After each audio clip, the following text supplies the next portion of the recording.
The Tree by H.P. Lovecraft. On a verdant slope of Mount Manalis, in Arcadia, there stands an olive grove about the ruins of a villa. Close by is a tomb, once beautiful with the sublimest sculptures, but now fallen into as great decay as the house.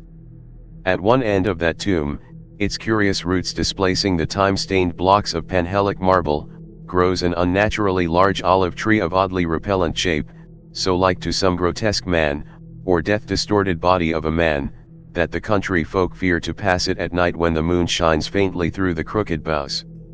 Mount Manalis is a chosen haunt of dreaded Pan, whose queer companions are many, and simple swains believe that the tree must have some hideous kinship to these weird Panaceae, but an old beekeeper who lives in the neighboring cottage told me a different story.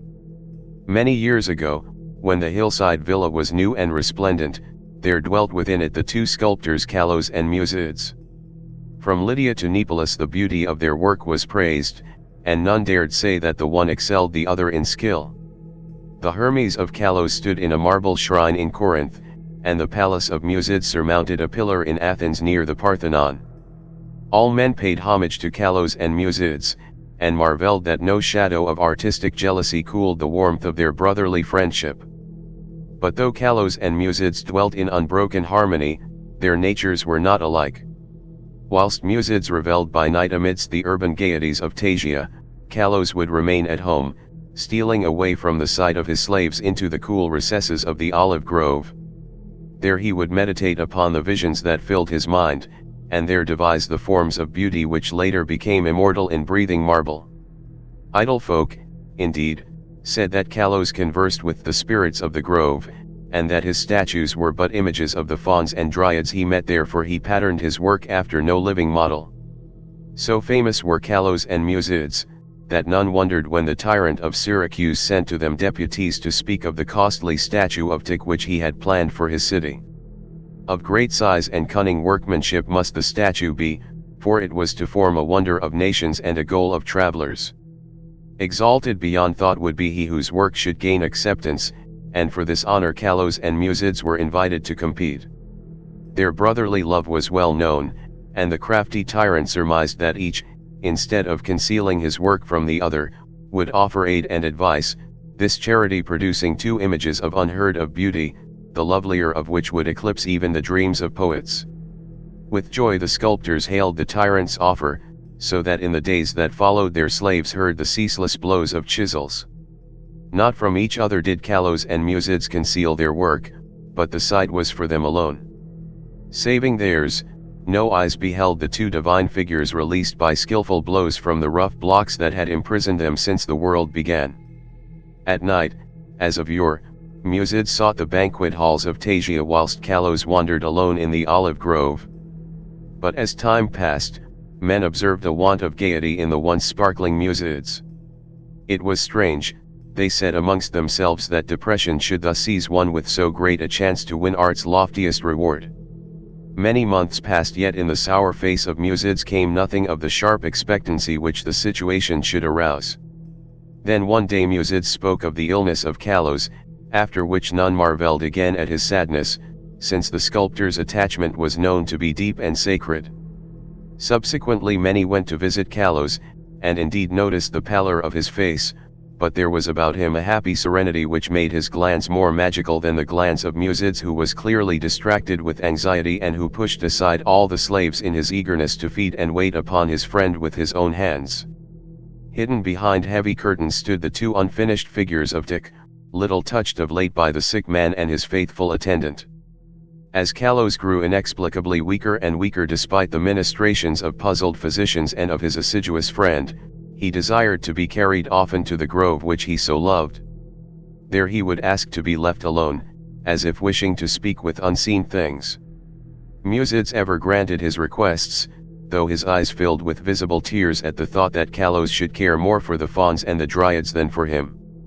At last the end drew near, and Kallos discoursed of things beyond this life. Musids, weeping, promised him a sepulchre more lovely than the tomb of Mausolus, but Kallos bade him speak no more of marble glories. Only one wish now haunted the mind of the dying man, that twigs from certain olive trees in the grove be buried by his resting place close to his head. And one night, sitting alone in the darkness of the olive grove, Kalos died. Beautiful beyond words was the marble sepulchre which stricken Musids carved for his beloved friend. None but Kalos himself could have fashioned such bas-reliefs, wherein were displayed all the splendors of Elysium. Nor did Musids fail to bury close to Kalos' head the olive twigs from the grove. As the first violence of Musids' grief gave place to resignation, he labored with diligence upon his figure of tick. All honor was now his, since the tyrant of Syracuse would have the work of none save him or Kalos. His task proved a vent for his emotion, and he toiled more steadily each day, shunning the gaieties he once had relished. Meanwhile his evenings were spent beside the tomb of his friend, where a young olive tree had sprung up near the sleeper's head. So swift was the growth of this tree, and so strange was its form, that all who beheld it exclaimed in surprise, and Musids seemed at once fascinated and repelled. 3 years after the death of Kalos, Musids dispatched a messenger to the tyrant, and it was whispered in the agora at Tasia that the mighty statue was finished. By this time the tree by the tomb had attained amazing proportions, exceeding all other trees of its kind, and sending out a singularly heavy branch above the apartment in which Musids labored. As many visitors came to view the prodigious tree, as to admire the art of the sculptor, so that Musids was seldom alone. But he did not mind his multitude of guests, indeed, he seemed to dread being alone now that his absorbing work was done. The bleak mountain wind, sighing through the olive grove and the tomb tree, had an uncanny way of forming vaguely articulate sounds. The sky was dark on the evening that the tyrant's emissaries came to Tasia. It was definitely known that they had come to bear away the great image of Tik and bring eternal honor to Musids, so their reception by the proxenoi was of great warmth. As the night wore on, a violent storm of wind broke over the crest of Manalis, and the men from far Syracuse were glad that they rested snugly in the town. They talked of their illustrious tyrant, and of the splendor of his capital, and exulted in the glory of the statue which Musids had wrought for him. And then the men of Tasia spoke of the goodness of Musids, and of his heavy grief for his friend, and how not even the coming laurels of art could console him in the absence of Kalos, who might have worn those laurels instead. Of the tree which grew by the tomb, near the head of Kalos, they also spoke. The wind shrieked more horribly, and both the Syracusans and the Arcadians prayed to Ialos. In the sunshine of the morning the proxenoi led the tyrant's messengers up the slope to the abode of the sculptor, but the night wind had done strange things. Slaves' cries ascended from a scene of desolation, and no more amidst the olive grove rose the gleaming colonnades of that vast hall wherein Musids had dreamed and toiled. Lone and shaken mourned the humble courts and the lower walls, for upon the sumptuous greater peristyle had fallen squarely the heavy overhanging bough of the strange new tree, reducing the stately poem in marble with odd completeness to a mound of unsightly ruins. Strangers and Tasians stood aghast, looking from the wreckage to the great, sinister tree whose aspect was so weirdly human and whose roots reached so queerly into the sculptured sepulchre of Kalos. And their fear and dismay increased when they searched the fallen apartment, for of the gentle Musids, and of the marvelously fashioned image of Tik, no trace could be discovered. Amidst such stupendous ruin only chaos dwelt, and the representatives of 2 cities left disappointed, Syracusans that they had no statue to bear home, Tasians that they had no artist to crown.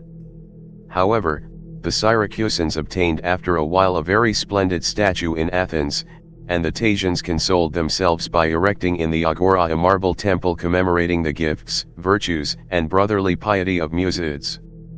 But the olive grove still stands, as does the tree growing out of the tomb of Kalos, and the old beekeeper told me that sometimes the boughs whisper to one another in the night wind, saying over and over again, "Oida! Oida! I know! I know!"